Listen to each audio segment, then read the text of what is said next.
타협이라는 말은 참 좋은 말입니다.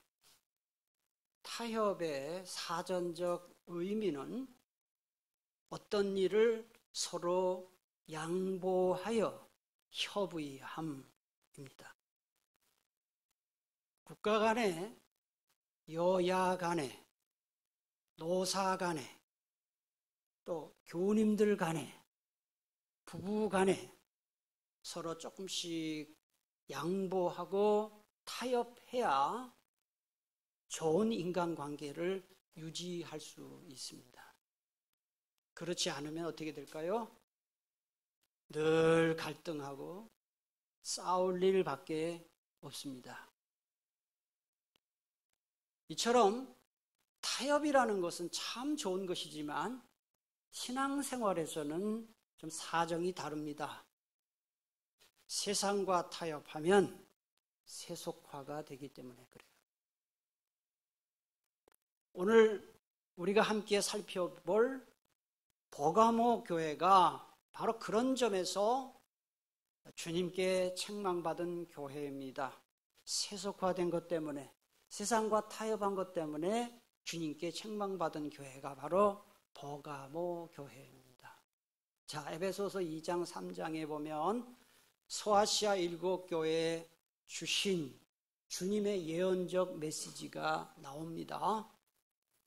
그래서 제가 말씀을 드렸습니다. 계시록 3장 읽을 때까지는 7교회 이름을 모르면 좀 불편할 거라고 말씀드렸어요.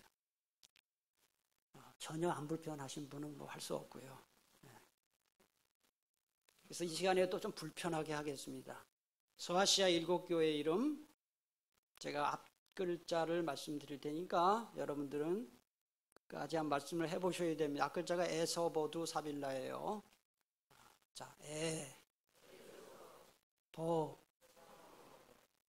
죄송합니다. 제가 이렇게 틀렸습니다. 다시 두, 사, 빌, 라. 이렇게 7교회 이름을 외우셔야 계시록 2장, 3장까지를 쉽게 이해할 수 있습니다. 에서보두 사빌라, 에베소, 소모나, 보가모, 두아디라, 사데, 빌라델비아, 라오디게아. 꼭 외우세요. 이렇게 매주 외우는데도 안 외워지는 분은 한번 병원에 가서 촬영을 해보세요. 자, 오늘은 이 중에 세 번째 교회 뭐죠? 버가모 교회에 대해서 공부하겠습니다. 먼저 버가모가 어떤 지역인지를 알아야 버가모에 대해서 교회를 이해할 수 있겠는데요. 이 버가모의 정확한 명칭은 페르가모스입니다. 제가 자주 말씀을 드립니다만 우리나라 한글 성경이 번역을 참 잘한 번역인데 한 가지 제가 조금 불만이 있다면 인명과 지명을 너무 우리나라 말로 바꿔버렸어요. 그래서 좀 실감이 나지 않는데 버가모의 정확한 명칭은 페르가모스이고요.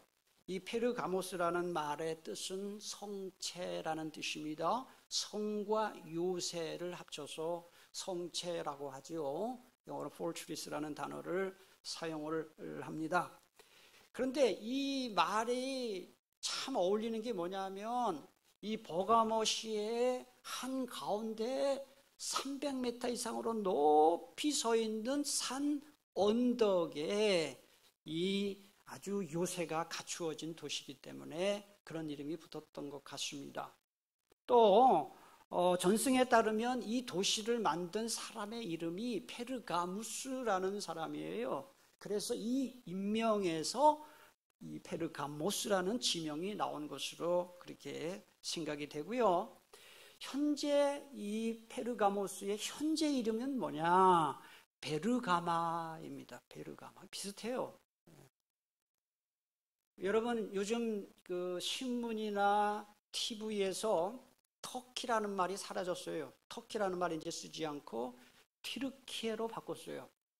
왜냐하면 터키라는 말이 영어식 이름이에요.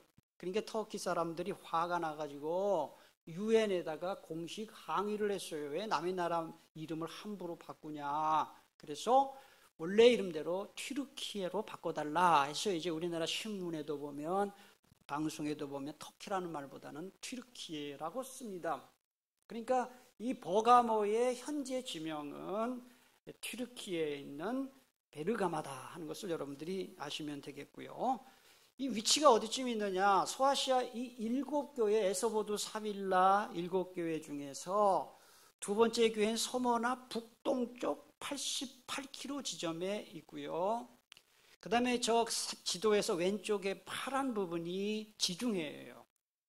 성경엔 대해라고 번역이 되어 있고, 정확히 말하면 저 지중해 가운데서도 에게해입니다. 에게해에서 동쪽으로 24km 내륙에 위치한 도시가 바로 버가모이고요.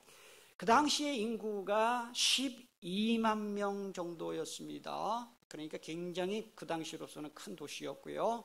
로마 제국 전체에서 6번째로 큰 도시였습니다. 에베소로 이전되기 전까지 한 300년간 그 지역을 다스리는 로마 총독의 총독부가 있던 행정 수도였습니다. 그러니까 이 권력의 중심지였고 행정의 중심지가 바로 버가모였다는 것을 알아야 합니다. 그래서 그 당시에 에베소가 아시아의 뉴욕이라고 한다면 이 버가모는 아시아의 워싱턴 정도 되는 그런 도시였다 생각하면 틀림없겠습니다. 버가모는 뛰어난 의술을 자랑하는 의과대학으로 유명했습니다. 여러분 각 대학교, 의과대학교에 가보면 의과대학교 건물 앞에는 예외 없이 이분의 동상이 서 있습니다. 히포크라테스입니다. 의학의 아버지라 불리는 히포크라테스가 바로 이 버가모에서 의사로 일했고요. 히포크라테스 다음 가는 의사로 유명한 갈레노스는 이 버가모 출신의 사람이었습니다. 이 갈레노스는 나중에 마르쿠스 아우렐리우스 황제의 주치의가 되었습니다. 또 버가모는 그 당시 세계 최고의 도서관인 이집트의 알렉산드리아 도서관 다음으로 큰 도서관이 바로 이 버가모에 있었는데 책을 몇 권 소유하고 있었느냐, 지금으로 치면 별거 아닌 것 같지만 그 당시로는 엄청난 장서인 20만 권의 책을 소유하고 있었어요. 지금이야 종이에다가 인쇄기로 찍어내니까 뭐 일도 아니지만은 그 당시에는 사람이 손으로 한자 다 그 종이가 아니에요. 거기다 썼어요. 그래서 동양에서는 그 당시에 한지를 사용했고 서양에서는 파피루스를 사용했는데 알렉산드리아 도서관이 이 버가모 도서관에 시기심이 나가지고 파피루스를 만드는 알렉산드리아에서 파피루스 수출을 금지시켜 버렸습니다. 그래서 버가모에서는 파피루스를 구할 수가 없어서 대신 양 가죽을 얇게 펼쳐서 말려서 만든 종이 대용의 양피지를 처음으로 만든 곳이 바로 이 버가모예요. 저기 양피지 그림이고요. 이 양피지라는 말이 영어 단어로는 parchment라고 이렇게 쓰는데 이 parchment라는 말이 바로 이 버가모, 페르가모스에서 나온 단어라 이렇게 말합니다. 자, 그럼 버가모 교회가 도대체 언제 세워졌고 누구에 의해서 세워졌느냐? 여러분이 보고 계시는 이 화면은 버가모 교회에 다 무너지고 남은 유적지입니다. 유적지. 재작년에 성지순례 갔을 때 버가모에 갔었는데 갔다 오신 분들 기억나세요? 어디 간지도 모르죠. 너무 많이 가가지고 버가모에 갔었어요. 이 버가모 교회가 바로 여기인데 이 누가 세웠는지 언제 세워졌는지는 정확히 알 수 없어요.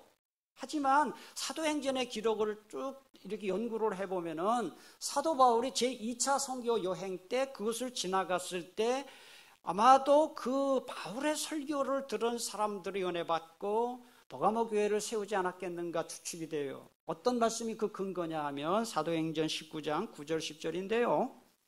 바울이 그들을 떠나 제자들을 따로 세우고 두란노서 온 에베소에 있는 거 아니겠어요? 날마다 강론하니라 2해 동안이 같이 2년 동안이나 그렇게 했습니다. 그 다음에 아시아에 같이 읽겠습니다. 시작. 아시아에 사는 자는 유대인이나 헬라인이나 다 주의 말씀을 이거 아시아가 지금의 우리 아시아가 아니라 바로 그 지역의 아시아, 소아시아예요. 그때 바울의 설교를 듣고 은혜 받은 사람들이 이 버가모 교회를 세우지 않았겠는가? 학자들은 그렇게 유력하게 추측을 하고 있습니다. 그러면 이 버가모는 어떤 지역이었고 어떤 교회였는지 주님은 어떻게 보셨을까요? 13절을 한번 여러분들이 눈으로 보시면 13절 앞부분만 제가 보겠습니다. 네가 어디에 사는지를, 여기서 너는 버가모 교회고요, 나는 예수님입니다. 네가 어디 사는지를 내가 아노니, 네가 어떤 환경에서 신앙생활을 하는지 내가 잘 안다. 주님의 말씀이에요. 거기는 어떤 곳이냐, 뭐가 있는 데라 그랬어요. 여러분이 메모 펜 갖고 오신 분들은 사탄의 권좌라는 말을 잘 표시를 하셔야 됩니다. 이 사탄의 권좌라는 말을 더 다른 말로 하면 사탄의 왕좌, 사탄의 총본부, 사탄의 집무실이 있는 것이다. 이렇게 번역할 수 있어요. 그러니까 사탄이 가장 왕성하게 활동하는 지역이 바로 버가모다. 주님이 친히 그렇게 말씀하셨어요. 사탄이 얼마나 왕성하게 활동을 했으면은 사탄의 왕좌, 사탄의 권좌, 그렇게 얘기하겠어요. 우리나라로 말하면 대통령실, 총본부. 13절 여러분 눈으로 한번 보시면, 중간에도 보시면 사탄이 사는 곳이다 그랬어요. 여러분, 예수님께서 버가모 지역을 이처럼 사탄의 권좌, 사탄의 왕좌, 사탄의 총본부, 사탄의 집무실, 사탄이 아예 눌러붙어 있는 곳이라고 말씀하신 데에는 그럴 만한 충분한 이유가 있었어요. 어떤 이유가 있었습니까? 제가 조금 전에 말씀을 드렸습니다마는 버가모 도시 한가운데 300m가 넘는 높은 산이 있었는데 그 산 꼭대기 부분에는 웅장한 신전들과 또 성체로 이루어진 아크로폴리스가 있었어요. 이 사진이에요. 물론 다 폐허지요. 버가모의 아크로폴리스, 산 꼭대기에 있는 신전들, 그 다음에 성체들로 이루어진 아크로폴리스. 이 아크로폴리스는 그리스 로마 시대에 꼭대기, 산 꼭대기에 만든 성을 가리켜서 아크로폴리스라고 그렇게 얘기합니다. 자, 이 아크로폴리스에는 여기 나와 있지 않지만 4대 신전이 있었어요.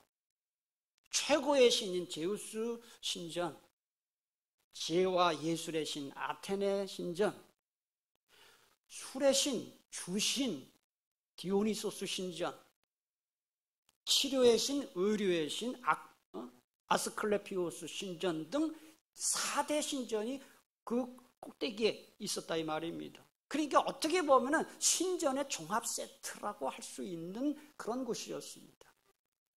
특별히 최고의 신인 이 제우스 신전은, 여러분이 화면으로 보시겠는데 이 제우스 신전은 현재 복원이 됐습니다. 독일 베를린 박물관에 가면은 그 역사적 고고학자들의 그 연구에 따라서 복원을 한 저게 제우스 신전, 버가모에 있는 제우스 신전을 베를린 박물관에다가 복원을 한 거예요. 가로가 37m, 세로 34m의 큰 신전이고 이 제단의 높이가 12m, 그러니까 한 6층 정도 되는 큰 아파트 6층, 큰 제단이 제우스 신전인데요. 여러분 생각해 보세요. 산 꼭대기 높은 곳에 제우스 신전이 쫙 있으니까 그 제우스 버가모 시내를 내려다보는 거예요. 서울 사람들이 서울 시내 어디를 가든지 어디서나 볼 수 있는 남산타워처럼 어느 곳에서나 언제나 버가모 사람들이 늘 볼 수 있는 곳이 제우스 신전이에요. 그러니까 이 제우스 신전, 그러니까 사탄의 왕좌, 권좌가 있는 곳이라고 충분한 가능한 일입니다. 또 특별히 4대 신전 중에서 치료의 신, 의료의 신 아스클레피오스 이 신은, 이 형상이 어떤 형상이냐 하면 뱀이 지팡이를 둘둘 감고 있는 그런 형상을 하고 있었어요. 잘 보시면 오른쪽에 뱀이 지팡이를 감고 있는 이 신이 바로 아스클레피오스 치료의 신입니다. 이유가 있어요. 어떤 이유가 있었냐면요, 어느 날 보니까 뱀 한 마리가 입에 약초를 물고 있는데 다 죽어가는 동료 뱀에게 약초를 먹이니까 동료 뱀이 살아났어요. 그 모습을 아스클레피오스가 보고 나서 저 약초가 도대체 뭔가 하고 약초를 연구를 해서 아스클레피오스가 드디어 사람도 죽은 사람도 살리는 명의가 되었다는 로마 신화가 그래서 로마 신화가 있습니다. 여기에서 치료의 신은 뱀이 된 것입니다. 그런데 이 의술의 신인 아스클레피오스가 이 버가모의 주신이 돼요. 버가모의 수호신이 되면서 버가모 신의 곳곳에는 뭐가 있었느냐? 뱀 형상을 그린 엠블럼이 곳곳에 있었어요. 여러분, 지금도 여러분들이 잘 그냥 지나쳤겠지만은 이 치료와 관련된 로고들을 보세요. 세계보건기구 가만히 로고를 보세요. 지구 본 위에 뱀이 그려져 있어요. 대한의사협회 잘 보세요. 태극무늬 위에 뱀이 그려져 있어요. 앰뷸런스 보면 다 저런 그림이 있고요. 의사들이 흰 가운 한쪽에도 보면 다 뱀 그려져 있어요. 이게 다 여기서 나온 거예요. 바로 이런 아스클레피오스라는 치료의 신에서 나왔는데, 자, 여러분, 성경에서 뱀과 용은 뭘 상징합니까? 마귀와 사탄을 상징합니다. 성경을 이렇게 읽을 때 이런 배경을 알고, 이제 이런 역사적인 배경을 알고 성경을 봐야 딱 들어오는 거예요. 여러분, 요한계시록 공부하면서 왜 이렇게 역사 공부를 목사님이 많이 얘기해 주나 이러지 마세요. 역사 얘기를 자꾸 들어야 여러분들이 똑똑해지기도 하고 성경을 이해할 수가 있어요. 요한계시록 20장 2절을 보시면 앞으로도 계속 설명을 하겠습니다. 여기 보세요. 용을 잡으니 곧 옛 뱀이요. 뭐라 했어요. 성경은 성경으로 풀어야 돼요. 성경에서 용과 뱀은 마귀를 나타내고 사탄을 나타낸다. 분명히 나와 있어요. 요한계시록 12장 9절을 보시면 큰 용이 내쫓기니 옛뱀 곧 마귀라고도 하고 사탄이라고도 하며 어떤 자라 그랬어요? 온 천하를 꿰는 자. 이런 점에서 버가모 신의 곳곳에 이 뱀 형상을 한 엠블럼 문장이죠. 문장들이 쫙 이런 거를 볼 때 주님께서는 이 버가모를 가리켜서 사탄의 권좌가 있는 곳이다라고 충분히 말씀하실 만한 상황이었어요. 또 하나 있습니다. 버가모는 서모나에 이어서 서모나시에처럼 황제 숭배의 중심지로 유명했습니다. 그도 그럴 것이 로마 역사를 공부해 보면은요, 로마 황제가 죽으면 그 다음 황제가 죽은 그 황제를 신으로 신격화해서 신전을 세워줬는데 그게 로마의 관례였어요. 그런데 이 버가모에서는 참 이게 예외적으로 주후 29년에 현재의 황제인 아우구스투스 황제의 신전을 세웠어요. 이게 처음으로 버가모에서 한 거예요. 여러분, 아우구스투스 황제 그러면 여러분들이 잘 와닿지 않는데 성경에 보면은 예수님이 태어나셨을 때 호적을 하라고 명을 내려서 요셉이 베들레헴으로 갔다는 얘기가 나오는데 거기 보면 아구스도가 영을 내려 그런 말이 나와요. 그 아구스도가 바로 이 아우구스투스예요. 초대 황제를 말하는 거예요. 그래서 이 황제의 신전이 세워졌을 뿐만 아니라 나중에는 이 버가모의 트라야누스 황제와 세베루스 황제의 신전까지 해서 세 황제의 신전이 세워지는 황제 숭배의 중심지가 되었습니다. 그래서 로마가 황제 숭배의 서쪽 센터였다면 이 버가모는 황제 숭배의 동쪽 센터가 된 거예요. 다른 도시에서는 1년에 한 번만 황제 숭배를 예배해도 괜찮았지만 버가모에서는 날마다 황제 숭배를 하는 제사가 열렸고 그 제사에 참여하지 않는 그리스도인들은 완전히 반역자 취급당했고 그리스 로마 신들을 섬기지 않는 무신론자로 찍혀서 엄청난 핍박과 순교를 각오해야만 했어요. 이게 어떤 싸움입니까, 여러분? 로마 황제를 퀴리오스 주님으로 믿는 믿음과 예수 그리스도만을 퀴리오스 주님으로 믿는 믿음이 정면 충돌한 거예요.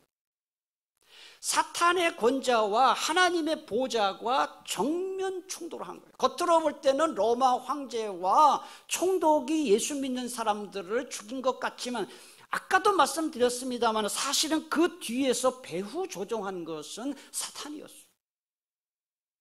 요한계시록 13장 2절 말씀을 또 보면은 해석이 되는 말씀이 나와요. 내가 본 짐승은 표범과 비슷하고 그 발은 곰의 발 같고 그 입은 사자의 입 같은데 용이 자기의 능력과 보좌와 큰 권세를 그에게 주었더라. 이 말씀이에요. 여러분 잘 보세요. 맨 앞에 내가 본 짐승은 그랬어요. 잘 보세요. 요한계시록에서 짐승은 대부분 로마 황제를 가리켜요.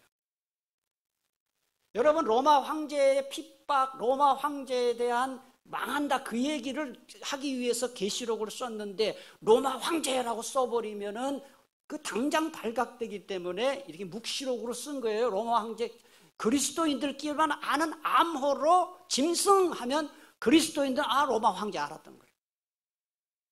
일부 어떤 목사님들은 이 짐승을 천주교 교황으로 해석을 하는데 제가 볼 때는 그건 맞지 않아요. 그때는 교황이 있지도 않았어요. 요한계시록 기록될 때는. 없는 교황인데 어떻게 교황을 짐승으로 봅니까? 그리고 아까도 말씀드렸습니다마는 용은 사탄을 가리켜요. 여기 잘 보세요. 그 용이 자기의 능력, 보좌, 큰 권세를 그에게 주었다 그랬어요. 누구에게 줬다는 거예요? 짐승에게 줬다는 거예요. 짐승이 누구라 그랬어요? 로마 황제.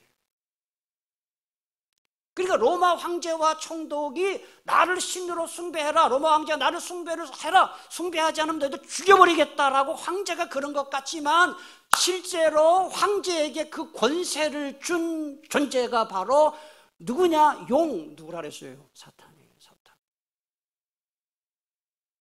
그 당시에만 사탄이 이런 짓을 한 게 아니고 오늘도 지금도 사탄은 우리 그리스도인들로 하여금 주님으로부터 멀리 떨어지게 만들고 세상을 사랑하게 만들고 주님보다 돈을 더 의지하게 만들고 신앙생활보다 편안함과 쾌락을 추구하게 만들고 세상 사람들과 타협하게 만들고 하는 이 짓을 전부 배후 조종하는 게 누구냐? 사탄이에요.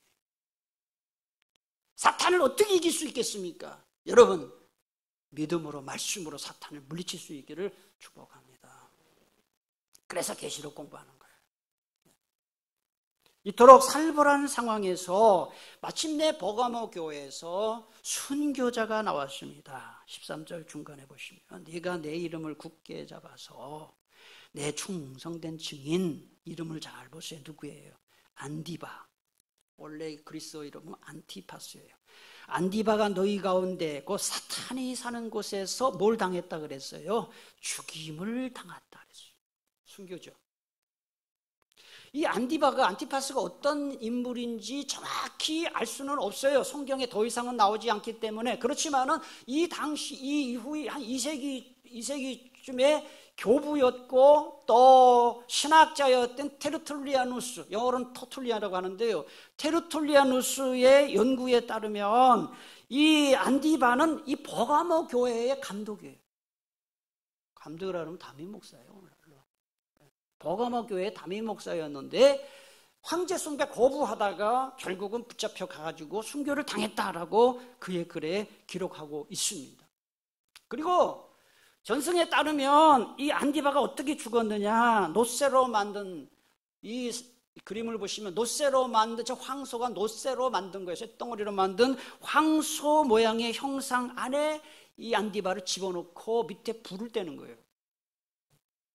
그럼 어떻게 죽겠어요? 한번 생각해 보세요. 구워 죽는 거예요. 서서히 몸이 구워져 가지고 죽는데 저 가만히 보면은 그 황소 모양 그 머리 부분에 보면 나팔 관처럼 생긴 게 있어요. 저게 뭐냐? 안에서 사람이 죽을 때 고통 소리를 낼 그 신음 소리를 내고 고함을 지르지 않겠어요? 그 소리가 바깥에 들리도록. 그래서 듣는 사람들이 그 소리를 듣고 공포감을 느끼도록 예수 믿으면 저렇게 죽겠구나. 여러분, 보가모 교회 교우들은 자기 교회를 전승입니다만 담임하는 목사님이죠. 저렇게 죽어가는 모습을 눈앞에 본 거예요.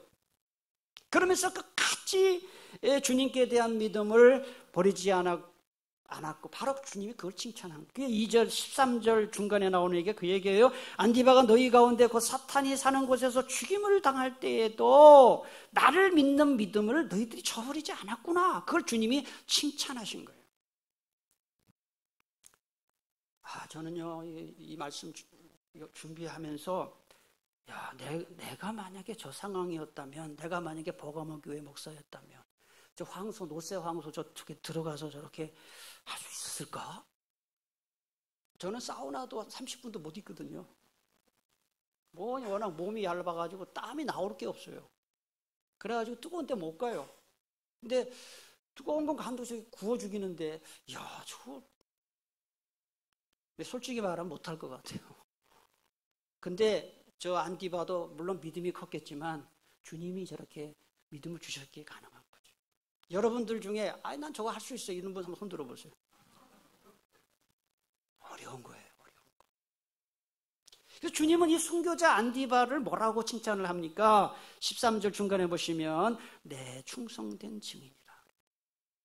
우리 한글 성경에는 내 충성된 증인들이 되어 있지만 그리스 원문 성경에 보면 나의 충성된 나의 증인, 나의라는 말을 2번 사용해요. 주님이 얼마나 사랑했으면 나의 충성된 나의 증인. 그런데 이 충성된 증인이라는 사실은, 이 표현은요, 사실은 예수님에게 사용된 표현이에요. 여러분 눈으로 한번 확인을 해보시면은 1장 5절을 보시면 예수님을 가리키는 말씀 1장 5절에 보니까 거기 맨 앞에 나와요. 뭐라고 나와요? 충성된 증인으로 죽은 자들 가운데서 먼저 나시고. 누구예요? 예수님이에요. 예수님은 자기 자신에게 사용된 충성된 증인이라는 말을 안디바에게 사용한 거예요. 우리에게 무슨 교훈을 주실까요? 진정한 그리스도인들은 예수님처럼 끝까지 믿음을 지키는 이 증인의 사명을 감당해야 된다. 아멘이십니까? 예.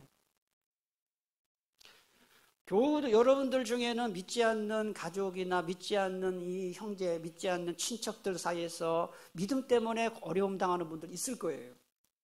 분명히 갈등이 있을 거예요. 또 직장에 가면 믿지 않는 사람들이 은근히 세상 말로 갈구고 왕따시키고 이런 거 있을 수 있어요. 또 경제적인 고통에서 주의 지키기가 어려운 상황에 있는 분들 계실 거예요. 또는 육체적 큰 질병 때문에 믿음이 떨어지는 분들이 있을 수도 있어요. 이런 때에도 믿음을 잃어버리기는커녕 주님을 더 의지하고 믿음의 지조를 굳게 지키는 믿음이 우리 모두에게 있게 되기를 축복합니다. 여러분, 성경에 이런 말씀을 보면서 우리 중에 이 버가모의 상황보다 더 힘든 상황에 있는 사람이 있을까요? 없지요. 이 상황에서도 끝까지 믿음 지킨 것에 대해서 주님이 칭찬했잖아요. 황제 숭배를 거부하면 어떤 일이 벌어질까요?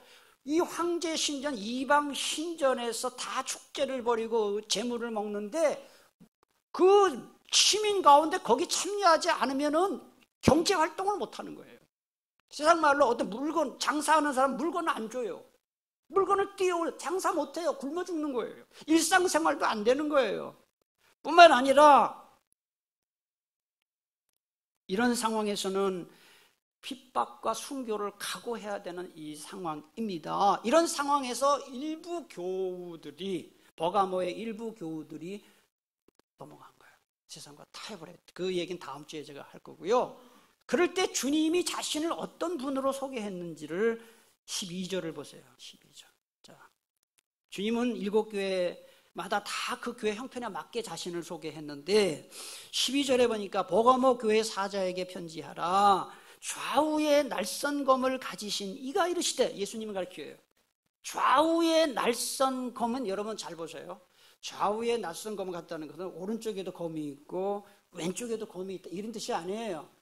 검이 하나인데 이 양날 칼을 말하는, 양쪽으로 다 쓸 수 있는, 양쪽 다 쓸 수 있는 칼을 말하는, 그런 칼을 말하는 거예요. 날카로운 양날 칼을 가지신 그분이 예수님이다. 이런 표현을 이 2절에서 쓰고 있어요. 그런데 이미 1장 16절에도 예수님의 모습이 소개되어 있는데 조금 표현이 달라요. 1장 16절을 보면은 앞부분 보시면은 그의 오른손에 7별이 있고 그 다음에 좌우에 낯선검이 어디서 나온다 그랬어요? 그는 예수님이에요. 예수님의 입에서 낯선검이 나온다 그랬어요. 오늘 본문 12절에서는 좌우에 낯선검을 가졌다 이렇게만 되어 있지만 1장 16절에서는 예수님의 입에서 칼이 나온다 그랬단 말이죠. 이걸 잘 보시고요. 한 군데 더 읽겠습니다. 2장 16절 다음 주에도 다시 봐야 되는데요. 2장 16절을 다 같이 봉독합니다. 시작. 그러므로 회개하라.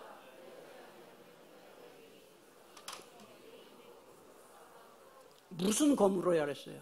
내 입의 검으로, 예수님의 입에 있는 칼로 심판을 하겠다. 그런 뜻이에요. 자, 여러분 보세요. 왜 예수님은 자신을 칼로 소개를 했고 하필이면 칼이 손에 있지 않고 왜 입에서 나온다고 했을까? 성경은 성경으로 풀어야 된다고 말씀을 드렸어요. 에베소 6장 17절 말씀해 보니까 성령의 검, 칼이에요. 성령의 검, 성령님은 예수님의 영이란 말이죠. 성령의 검, 곧 뭐라 그랬어요? 그러니까 예수님의 입에서 나오는 칼은 뭘 가르치는 거예요? 말씀을 가르친다. 할렐루야. 말씀을 가르치는구나. 성경은 그렇게 해석해야 되는 거예요. 예수님이 괴물이 아니에요. 무슨 입에서 칼이 나오겠어요? 말씀이 나오는구나. 히브리서 4장 12절 13절도 같은 말씀을 두고 있습니다. 하나님의 말씀은 살아있고 힘이 있어서 어떤 양날칼, 오늘 본문에 나오는 칼이에요. 어떤 양날 칼보다도 더 날카롭다 그랬어요. 말씀이 그렇다는 거예요. 그래서 어떤 기능을 하는지 잘 보세요. 그래서 사람 속을 꿰뚫어 혼과 영을 갈라내고 관절과 골수를 갈라놓기까지 하며 마음에 품은 생각과 의도를 밝혀냅니다. 하나님 앞에는 아무 피조물도 숨겨진 것이 없고 모든 것이 그의 눈앞에 벌거숭이로 드러나 있습니다. 우리는 그의 앞에 모든 것을 드러내놓아야 합니다. 뭐예요? 말씀으로 심판한다는 거예요. 죄인을 심판한다. 여러분, 그 당시에 칼을 가진 사람 하면 로마 시민들, 버가모 시민들은 누구를 생각했을까요? 칼을 가진 사람 하면 로마 황제, 로마 총독을 생각했어요. 왜 그랬을까요? 사람을 살릴 수도 있고 죽일 수도 있는 막중한 권력을 황제와 총독이 갖고 있었기 때문에 그렇습니다. 그런데 예수님은 내가 칼이 있다. 무슨 뜻이에요? 진정한 권력자와 심판자는 황제나 총독이 아니라 나다. 예수님이 지금 그 말씀을 하고 계시는 거예요. 그래서 주님은 말씀을 기준으로 선악을 판단하고 말씀으로 죄인들을 심판하실 거예요. 우리 교회, 우리 교우 여러분들을 제가 설교를 할 때도 이렇게 보면은 대부분의 교우님들이 말씀의 은혜를 잘 받고 있어요. 딱 보면 알거든요. 제가 설교를 30년 이상 했는데 보면 모르겠어요. 어떤 분은 이렇게 보면은 쳐다보고는 있는데 딴 생각하고 있는 분도 있어요. 딱 보면 알아요. 착 보면 알아요. 꼼짝마요. 어떤 분은 그냥 예배 시간 내내, 설교 시간 내내 말씀에 쑥 빠져서. 근데 가끔 어떤 교우님 중에 이런 말씀을 실제로 하는 분이 있어요. 목사님, 설교 말씀이 다 옳은 말씀인 거 인정하는데요. 뒤에 토를 달아요. 무슨 얘기를 하느냐? 말씀대로 사는 게 현실적으로는 힘들어요. 저 충분히 이해합니다. 말씀대로 살면 실제로 손해볼 일 많고요. 이건 우리가 천사도 아니고 힘들다. 그런 뜻이에요. 이해해요. 공감해요. 그러나 말씀대로 사는 게 힘든 게 현실이라고 해서 말씀대로 살지 않아도 되는 것은 아니에요. 아멘이십니까? 말씀대로 사는 게 힘들다고 해서 내 마음대로 살아도 된다. 뭐로 예수 믿어요? 뭐로 성경 공부해요? 왜 이 말씀을 듣습니까? 바다를 항해하는 배가 바다를 이리저리 뱃길을 바꾸면서 가지만 사실은 그 배 안에 선장은 그 안에 쉽게 말하면 내비게이션을 보고 가는 거예요. 그 내비게이션은 저 하늘에 떠있는 이 북극성을 기준으로, 북극성은 언제나 제자리에 꼼짝하지 않고 있어요. 우리의 삶은 상황적이에요. 현실은 굉장히 불안정하고 여러 가지 이 상황이 변하지만 우리를 인도하는 우리 삶과 영혼의 내비게이션인 진리의 말씀은 전혀 요동하지 않고 영원불변한 거예요. 말씀대로 사는 게 현실적으로 힘들다 할지라도 말씀대로 살아야 영혼과 우리의 믿음을 지킬 수 있고 진정한 행복에 이룰 수 있는 줄 믿으시기를 바랍니다. 하나님 말씀은 양날 칼이에요. 그래서 하나님 믿지 않는 백성에게는 구원의 칼이, 심판을 하는 칼로 쓰이지만 하나님을 믿는 백성에게는 구원의 칼로 사용돼요. 신학자 매튜 헨리는 이렇게 말했습니다. 거기에는 상처내는 날이 있고 골문 부위를 절개해 치료하는 날이 있다. 의사가 환자를 수술할 때 수술용 메스로, 수술용 칼로 온갖 악성 종기와 썩은 피고름을 다 도려내는 것처럼 하나님은 말씀의 칼로 우리 영혼과 마음의 더러운 죄악들을 치료하고 도려내고 소멸해 주시는 줄 믿으시기를 바랍니다. 그런 점에서 설교 듣는 시간은 수술 시간이다. 말씀의 칼로 우리의 더러운 병든 영혼과 마음을 수술하는 시간이다. 앞으로 말씀 들을 때마다 우리의 병든 영혼과 마음과 육체가 이 말씀의 칼로 깨끗이 우리를 수술해서 설교 말씀 듣고 예배 마치고 예배당을 나갈 때 깨끗이 정화되고 치료되는 역사가 있게 되기를 축복합니다. 기도하겠습니다. 오늘 주신 말씀 붙들고 이렇게 기도하겠습니다. 여러분 말씀을 이제